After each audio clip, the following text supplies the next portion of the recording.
Today we continue the tragic story of Kristine Bunch, a young Indiana mother that lost her toddler son in a horrific house fire, only to be accused, targeted, and charged with arson and murder in his death. However, Kristine Bunch is an innocent woman, and when anyone else might have given up, Kristine Bunch did not. She fought for the truth in a case where the investigators were sure she was guilty. They were so sure that they were allegedly willing to walk into a courtroom and swear to tell the truth and then present a fabrication to the jury. What kind of hubris allows someone to decide that it's their place to doctor evidence presented to the jury? What these people did was unethical, it was unconscionable, and it was outright criminal.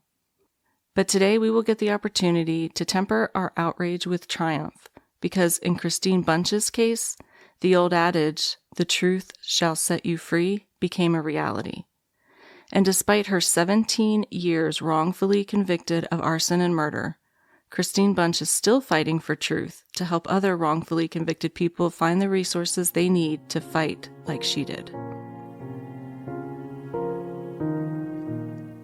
Welcome to Crime to Burn, where we explore the dark city landscape where true crime intersects with arson and criminal negligence. Join us as we sift through the ashes to bring you the story of what really happened.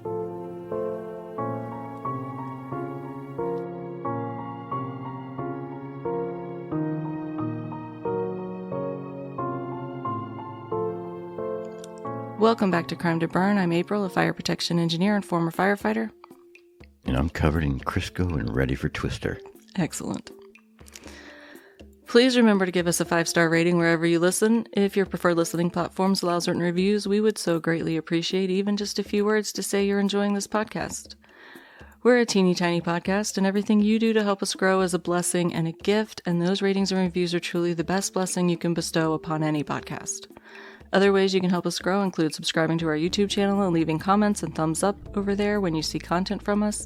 Likewise, those comments, shares, and likes on Instagram, X, and Facebook are also incredibly helpful, as it tells the weirdly confusing algorithms to push our content to more people. And all your help is making a difference. We've been steadily growing month after month, and we owe every bit of that success to all of you. We have merch in the works. I have no timeline on when I'll have a chance to finish it up. And as of the time of this recording, this podcast makes exactly zero income, but it does cost us a pretty penny for those so important court documents and requests, and we're not asking for any financial support. We're only begging on bended knee for you to help us get our content out to more people. So leave those ratings, reviews, tell your friends, stalk us on social media, and as always, if you have feedback, please feel free to reach out to us at crimetoburn@gmail.com or via direct message on any of our social media apps. I'm the one that gets all those communications, so feel free to reach out. We got a few comments on our last YouTube video that people let us know they found us specifically from a short on YouTube, and that was really sweet. And I don't want to out them because I don't know if they want to be outed by name or account name, but I just wanted to say thank you. Is there like a YouTube closet you out people from? Well, no, I mean, it's different to like leave a comment on a video than it is for somebody to like, hey, Georgie Porgy 741, which... No, you just gave him away. That's not who it was. That's what I was trying to get you to do the whole time. Remember who it was. My clever ruse was successful. But anyway, if you left us those comments, thank you. I appreciate you. All right, back to Kristine Bunch. Before we get back to the story, please go get your emotional support animal, your emotional support object, your emotional support libation. This is absolutely a story of triumph and truth. But we're going to have to trudge through some really deep crap to get there, and it's going to make you angry, and it absolutely should. But when you start to feel that urge to scream, rise up, just remind yourself that this is a story of triumph. I'm not suggesting that there aren't scars and lifelong trauma, but let's try to remember to focus on the triumph. We all learn from Artax and Atreyu what happens when we let ourselves be overcome by sadness. Oh, man. If you're hurting people in their mind today. If you're too young to get that reference, I apologize, but at least you probably still have smooth skin and the ability to get up off the floor without help, which I do not anymore. My poor hips. A quick summary from last week. Kristine was 21 years old, living in a trailer home with her 3-year-old son when a fire broke out and she escaped but was unable to reach her son. She was taken to the hospital for smoke inhalation and burns and later released, but police questioned her while she was still in shock and suffering from carbon monoxide poisoning, and they thought that her story changed too much when they questioned this woman that was suffering from burns and shock and in the hospital. Then, investigators found irregularly shaped burn patterns on the floor of the trailer, and they had been taught that this was indicative of arson, as in an accelerant had been poured on the floor, and so they believed that Kristine was tired of being a responsible mother and she plotted to intentionally murder her only child via fire. Now, none of Kristine's family or friends testified to her being tired of being a mother. They all indicated the opposite, and her defense attorney did hire a fire investigator that did not believe the evidence showed that this fire was arson. He felt that the fire was likely electrical in nature and started above the ceiling, and we discussed in depth last week how I believe his theory was correct based on what we know of fire dynamics. However, the prosecution's star witness would be an ATF forensic chemist that presented a report of laboratory testing done from samples taken from the trailer after that fire. They said these samples proved that Kristine had poured some sort of heavy petroleum distillate in multiple locations in both the living room and the bedroom where baby Tony was found. With this overwhelmingly convincing evidence, the jury convicted Kristine of arson and murder, and a judge sentenced her to 60 years in prison. At the time Kristine was sentenced, she was 6 months pregnant with her second son. However, Kristine had not set the fire. She was innocent. And while I'm sure there were many days when Kristine probably wanted to roll over and give up, she did not. So after sentencing, Kristine was transferred to the Indiana Women's Prison, and she didn't know what to do. She knew she was innocent and she didn't belong there. So she wrote a letter to Diana Blank, and Diana Blank was the superintendent of the prison. And she said in that letter, "I shouldn't be here, I didn't do this." Now, Kristine didn't have high hopes for a response, but Blank did respond. Now, obviously, Blank isn't in a position to overturn any court decisions, but she recognized that Kristine needed somebody to talk to, and at the time, all of the prison psychiatrists were completely booked. But Blank vowed to find Kristine someone to talk to, and she did. And I think this was important because I think this was the first time somebody outside of Kristine's family really sat down and listened to Kristine. And she specifically mentions it in a really, really good article I read, which is in our sources. And so I feel like had Blank not done this, Kristine may not have continued fighting. So I just wanted to give Blank a little bit of a attagirl. Then in July at age 22, 3 months after she'd entered prison, Kristine went into labor. She was transferred to the hospital, where even her family was not permitted to see her. She delivered a baby boy named Trent via C-section, and she awoke from anesthesia with her leg chained to the bed. She was allowed to hold Trent for a very brief time, and then the day after she gave birth via C-section, she was transferred back to prison. Her parents took Trent home to raise him, and they brought him to visit Kristine at every single opportunity. But Kristine was desperate to raise Trent herself, and the only people that seemed to believe she was innocent were members of her immediate family. However, a Marion County public defender was working on Kristine's appeal. Now, Kristine's job was just to stay busy, so she enrolled in a cosmetology program at the prison, and then she went on to earn a bachelor's degree in English from Ball State University. I saw that. What? From what university? Ball State University. You spell that? B-A-L-L, State University. I know, it's killing you. Go ahead. Nope. And then in early 1998, after nearly 2 years wrongfully incarcerated, Kristine received a letter in the mail from her attorney. Her appeal had been denied.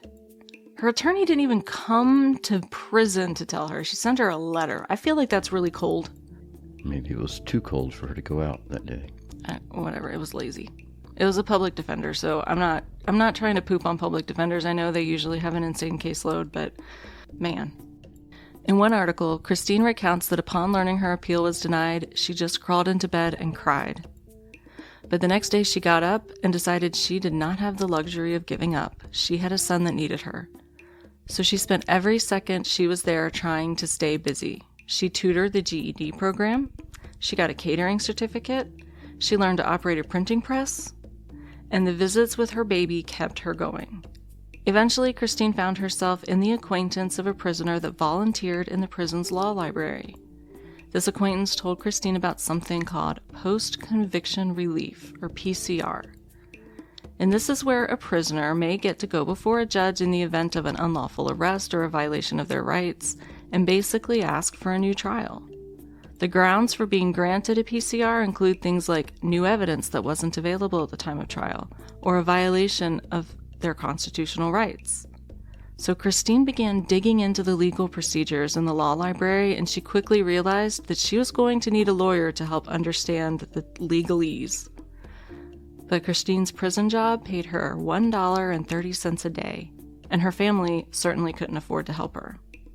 So Kristine began writing letters to every attorney in the phone book, and she got replies. But most of them said they would be happy to look at her case for the retainer of $10,000 to $20,000. Kristine didn't have that kind of money. So she decided she was going to have to do this herself. So she requested a copy of her trial transcript and began reading it.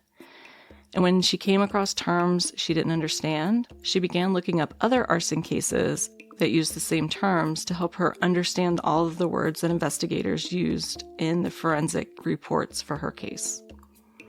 With her letters to lawyers failing to garner any help that she needed, she began to seek other avenues for help. Another inmate connected her to a fire investigator that agreed to look at her case. And another inmate had been featured in a criminal justice book and suggested that Kristine reach out to the author to see if she had any connections that would help. And that worked. The author responded and asked to see Kristine's trial transcripts, and the pair began exchanging letters. So the author reached out to the fire investigator that Kristine had met, and he told this author that, absolutely, Kristine had been completely, and this is his word, shafted. Finally, one attorney agreed to help, and her fees were within reach. In 2004, 8 years after she'd been sent to prison, Kristine managed to save up half of the required $2,000 retainer, and her family came through with the rest.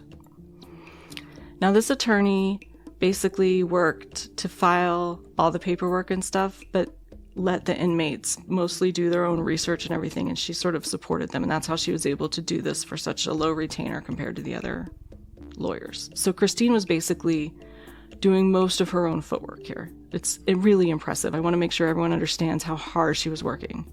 And the lawyer's just like stamping it and delivering it. Yeah. Now, her attorney did forward Kristine an article about arson investigation myths, including myths about concrete spalling, alligatoring patterns, V patterns, and those infamous irregularly shaped burn patterns that investigators frequently identified as accelerant pour patterns. And these were terms Kristine recognized from her own trial transcripts. Arson investigation science had gone through quite the overhaul since Kristine's conviction. And Kristine learned about a document called NFPA 921, which was a manual for fire investigators, but hadn't been endorsed by the Department of Justice until 2000, 4 years after Kristine had been sentenced. Kristine managed to get a copy of NFPA 921 and realized, just like the legalese in the trial transcript she was reading, she didn't understand a lot of the technical jargon in NFPA 921, but no worries, because a fire chief's wife was in the slammer with her for allegedly stealing bingo funds. Oh, wow. Is it like how much bingo funds? I don't know. Maybe I'm underestimating the game here. But it was a stroke of good luck for Kristine, because she was able to get this woman's husband to help her understand the technical jargon in NFPA 921. But there was still that lab report from the ATF. The agency had tested samples from Kristine's trailer and tested them for accelerants. And a forensic chemist named William Kennard had authored the final report. But Kristine wanted to see the raw data, not just the report. She wanted the results from the gas chromatographs. So she filed a Freedom of Information Act request to the ATF, and she got no response. And I know exactly how that feels. District Heights, Maryland. Wink. In 2005, Kristine earned her paralegal certificate through a correspondence program. Now, the attorney had to file the PCR so that she could use the discovery process to get the photos and evidence and subpoena all the things that Kristine might need to progress her case. But she didn't have high hopes. With just the article about arson investigation myths and trial transcripts, but it was their only play. Meanwhile, the Center for Wrongful Convictions received a letter from that author that Kristine had contacted. And despite the fact that they received more than 200 letters a day, they called Kristine's attorney. They were interested in hearing about Kristine's case. This was a team with resources, and they reached out to some of the biggest names in fire science. They reached out to John Mullooly, a former ATF agent, and John DeHaan, who was the author of the most widely used textbook in fire investigation. You just made those names up. I didn't. Both of these men are usually on the prosecution side in arson cases. But after they reviewed Kristine's case, they told the lawyers that they believed Kristine was innocent. So while the clinic continued their investigation into Kristine's case to decide if they were going to take her on, her lawyer continued with the application for the PCR and amended the briefs as new information came in. In the summer of 2007, Kristine's son turned 11. The Center for Wrongful Convictions finally agreed to take Kristine's case, which meant her lawyer would remain as a local liaison, but the team was able to recruit two very powerful Chicago attorneys to the case. One of those attorneys, Ron Safer, was quoted in the press about Kristine's case saying, "I know one thing, arsons are not committed unless there's a very powerful motive. But recall that in Kristine's case, they did not present a motive. And with a legal dream team behind her, they were able to get that ATF report Kristine had been unable to obtain on her own. Her lawyers subpoenaed the records, including the gas chromatographs that ATF chemist Kennard interpreted for the jury.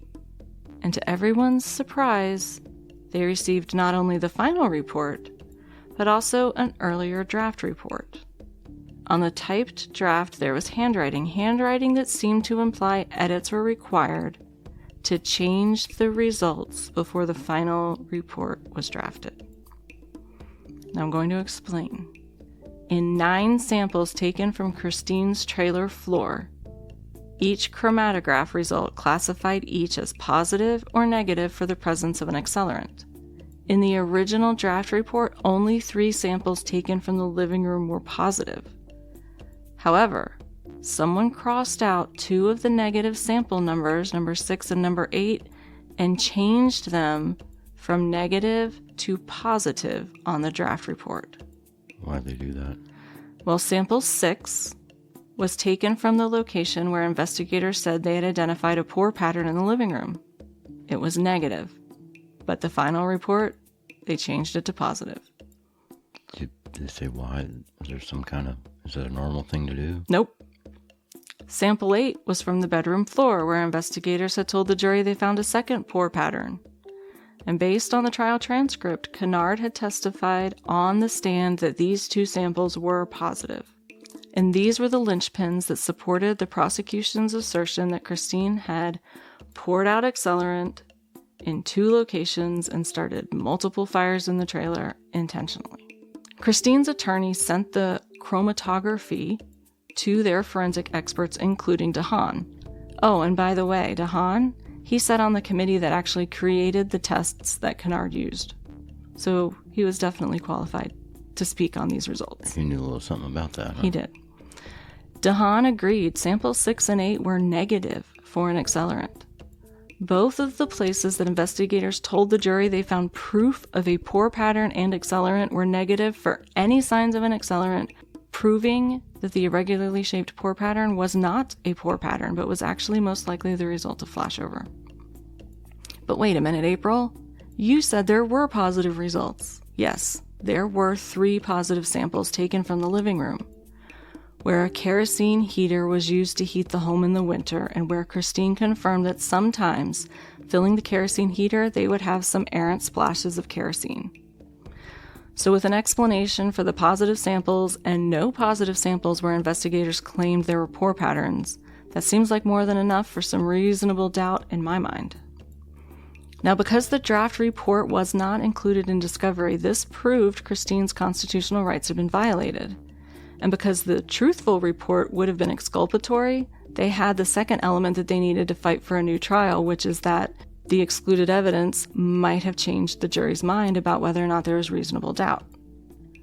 While Kristine waited for the agonizingly slow wheels of justice to turn in her favor, she worked providing volunteer paralegal support to other prisoners, and she applied and took the LSAT, which was the test you have to take in order to apply to law school, because Kristine had her sights set on law school.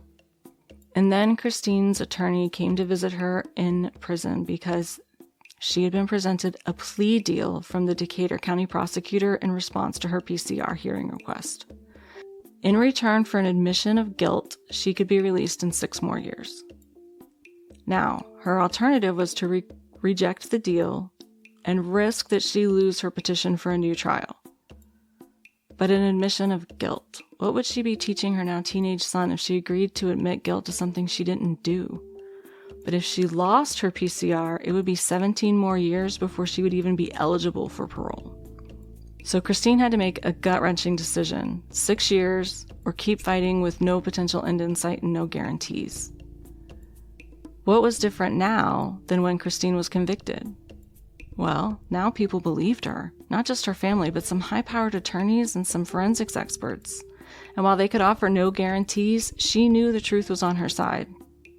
No deal. She would not accept a permanent stain of being called a murderer in return for a limit on her suffering. She was going to fight. Kristine was a fighter. Most PCRs in Indiana are not granted, and there are a few reasons for that. First, the petitioner has to show that there's a reasonable probability that any new evidence would have changed the verdict. And while that's typical in most states, Indiana throws in the additional hurdle that the PCR hearing must occur in the court where the trial was held, which means that it's often the same prosecutor and the same judge involved. So you're saying essentially that the people that violated your rights have to decide if they violated your rights. And then admit it. And this was true for Kristine. Judge Westhafer, the same judge that had criticized her for getting pregnant to garner sympathy, presided over her PCR 13 years after her initial conviction in October of 2009. Kristine had just turned 36 years old. Remember, she was sentenced at 22. Decatur County Prosecutor William Smith argued against the PCR. He said that this, quote, new, unquote, evidence wasn't new, and it didn't meet the criteria for PCR. Kristine's team argued that the omission of the draft report was a Brady violation.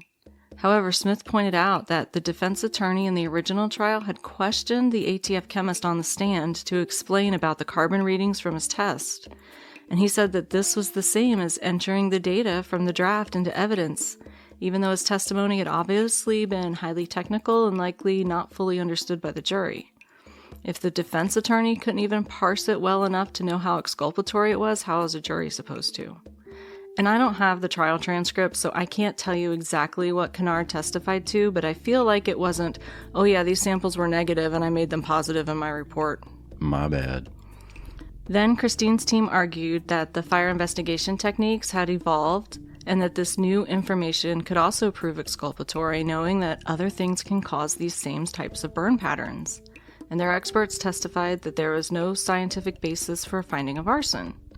But Smith, who I keep reminding myself was just doing his job, said that while the science evolved, it only served to recategorize the fire as inconclusive and not accidental, and therefore it didn't qualify as new evidence because the defense's expert fire investigator had already asserted at trial that this was accidental, and the jury didn't buy it. But Kristine's team had one more ace up their sleeve. You see, they had a forensic toxicologist from Maryland look at Tony's medical report. Now, he died of carbon monoxide poisoning, which we knew during the initial trial. He did not die of thermal injuries. What they hadn't known at the initial trial was what his carboxyhemoglobin levels were. They were 80% when he stopped breathing, and 50% is fatal. And there were no burns in his trachea or lungs, which meant he had consumed massive quantities of carbon monoxide, and he had to have consumed it really, really fast, way before he was exposed to enough heat to burn his airways. And at the time of Kristine's trial, blood toxicology wasn't widely used to evaluate suspected arsons. It wasn't actually widely accepted until 2001. So even though the initial trial had indicated that Tony had died of smoke inhalation, they didn't know he'd inhaled so much carbon monoxide, and this actually made a really huge difference in the case. If the prosecution's version of the fire were correct, and the fire started on the floor of the trailer from an accelerant, it would have taken at least 90 minutes for Tony to have a carboxyhemoglobin level that high, and we know that the fire only lasted 30 minutes. So what does this mean? It means, well, if 50% will kill you, then clearly that means he was still breathing after he died. That is exactly what you're supposed to take away from this, because 50% would kill him. So that means that he would have gone from 50% to 80% instantaneously, and there's only one way that could happen. A billows that you put in someone's mouth hole. Almost. What had to have happened is the fire was ventilation limited for an extended period of time, because that would allow for an accumulation of massive amounts of carbon monoxide within a small area. And then something happened that allowed all of that carbon monoxide to escape at once from the enclosed area and go into the area where Tony was asleep. And he had suddenly been exposed to just this massive quantity of carbon monoxide. Like if a fire started above the ceiling and smoldered for an extended period of time, and then the ceiling collapsed, releasing all of the carbon monoxide into Tony's room, causing a sudden intense spike in his carboxyhemoglobin levels that killed him well before thermal injury could occur or his airway or body to be affected by thermal injury. His body was affected by thermal injury, but after death. Right.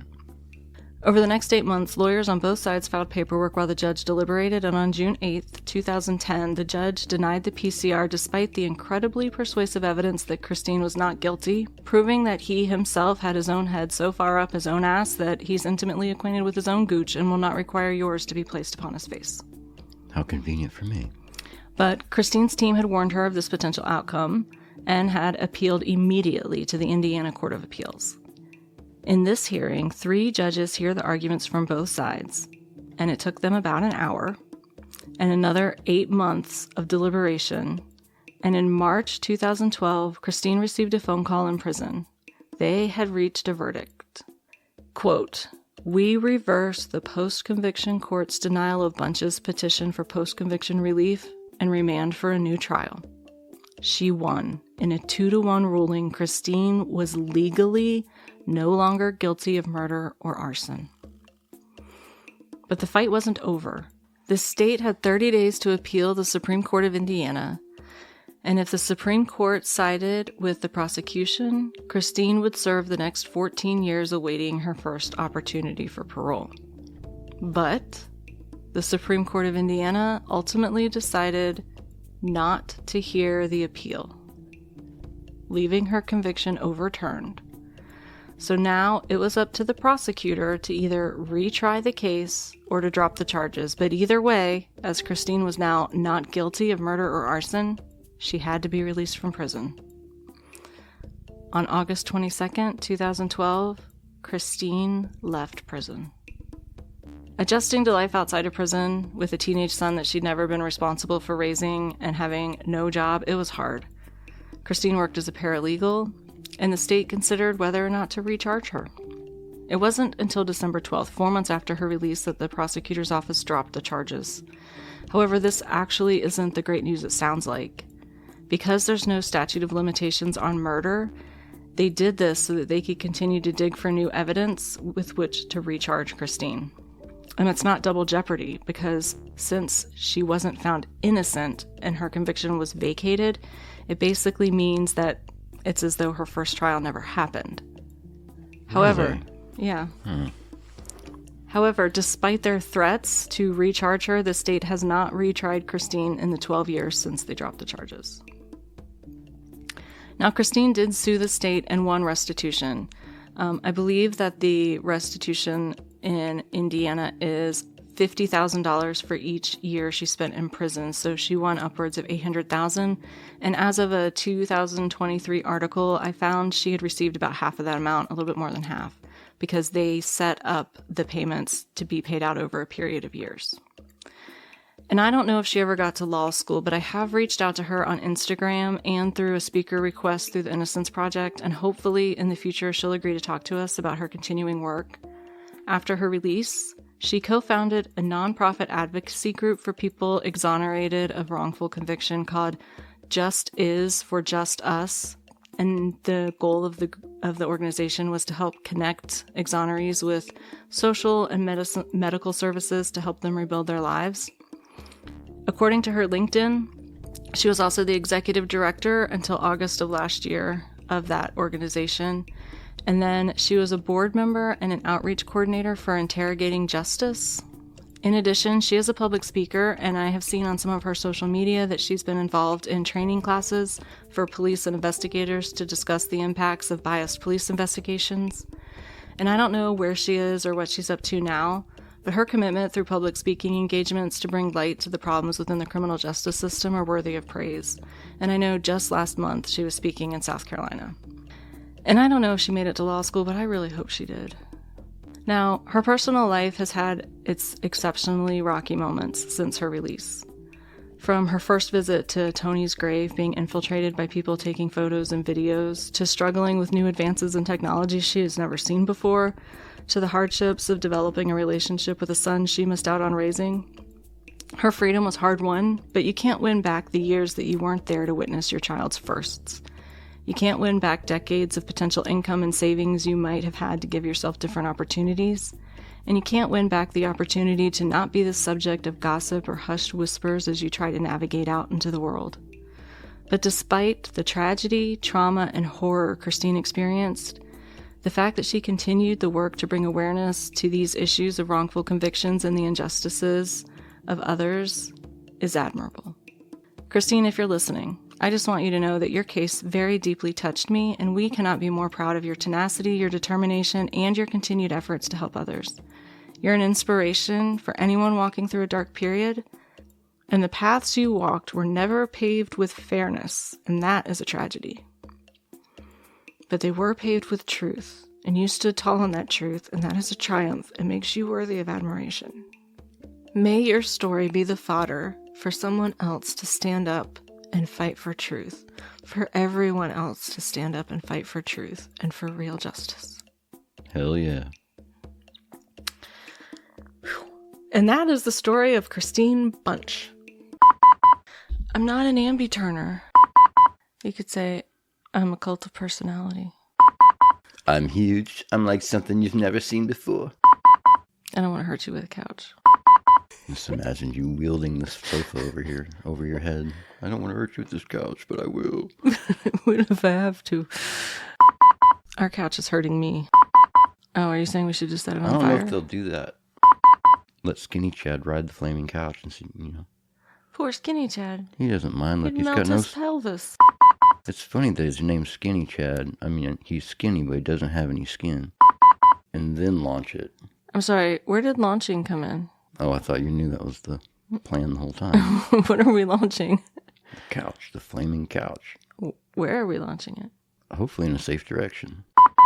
Skinny Chad's gonna have to sign a waiver. I can sign for him. I'm his guardian. Yeah, what he lacks in body parts, he makes up for in personality. The guy that delivered the pod. We had to console him a little bit. You thought we were gonna have to liquor him up and let him sleep on the couch, didn't you? Kinda, yeah. He probably needed that. He was not having a good day. We worked through it. Non-mountain people, very intimidated by mountain roads. Trailers are very uncomfortable if you try to sit on them while they're going down the road. I've never tried. I didn't catch that. Could you try again? No one thought you would. She normally does what I ask her to do, but I just ignore her. That's the problem. Can't think of nothing better. Except for, I don't have that kind of stamina.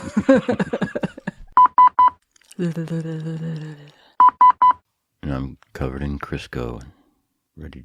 Wait. Yeah, that's right. That's right. I'm covered in. No, okay. God dang it. But we're going to have to trudge through some really deep ass discharge to get there, and it's going to make you angry, and it absolutely should. Pardon me? Mm-hmm. Did you say ass discharge? Yeah, I was trying not to say And you thought ass discharge would be more colorful. Well, now that you added that to it, it certainly is in my mind. Change The it. colorful things are coming out of the wrong place. Ass discharge. Because you could either be saying deep ass discharge. I don't know. The emphasis is really important here, I think, if you're going to roll with that. Deep ass discharge. You called it poop. I'm trying not to curse. That's awesome. I gotta stop laughing so I can read the next paragraph. All right. My mouth is getting stickier and stickier. Yeah, once a year we can all sit. Chirp chirps here. Hi, hairy face. No, get off the table. Are you apologizing to future editor you? Yeah. Boobs. Big, bouncy boobs. Helicopter pasties. I tried to bring you back with boobs. Thank you. Maybe I shouldn't, though. I'll just let you run with it. Don't go a big rubbery one on me now, man. Okay, well, I hope his ears always itched and his sandwich lettuce was always soggy. Gooch crickets. I hope he had gooch crickets. Shame on you.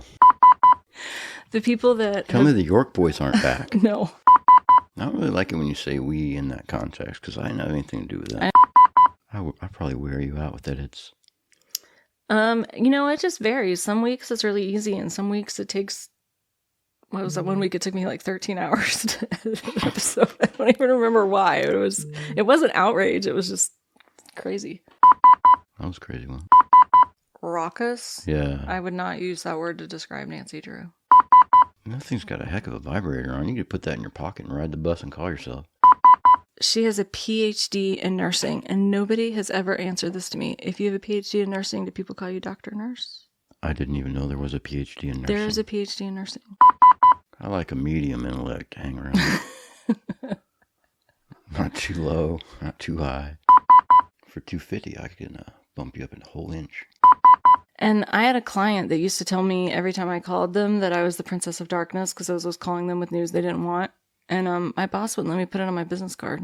I thought Princess of Darkness was appropriate. Bring me the fastest internet you can. Make it set my hair on fire.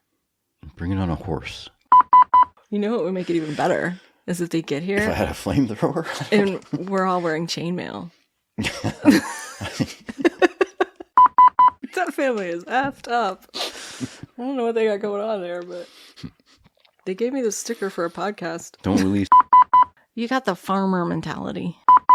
It's not a mindset. It's just, it's I just wake insomnia. up. Man. It's not a mindset, it's It's nothing to do insomnia. with personal discipline, I assure you. It sounds like something that has too many nipples. I like it already. Fun for all the fingers.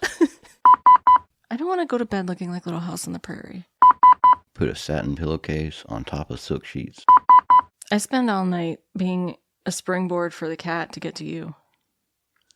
That's a very mobile cat at night. She's like, are you awake? Yes? Great. I'm going to bounce off your belly here to get to your husband because he is the bee's knees. I am allergic to cats. I know. That's what I am. And she's like, I love you. Let me play in your beard. And then she's like, he left the bed. Now I will try to snuggle with you by standing directly on your nipples and meowing and licking your nose. You know, we have some more of the sedatives that they gave us for her. I think I took all those. We could cut off one of her legs and count the rings. I'm going to have to go back in like with a plan, a strategy, and maybe some PPE.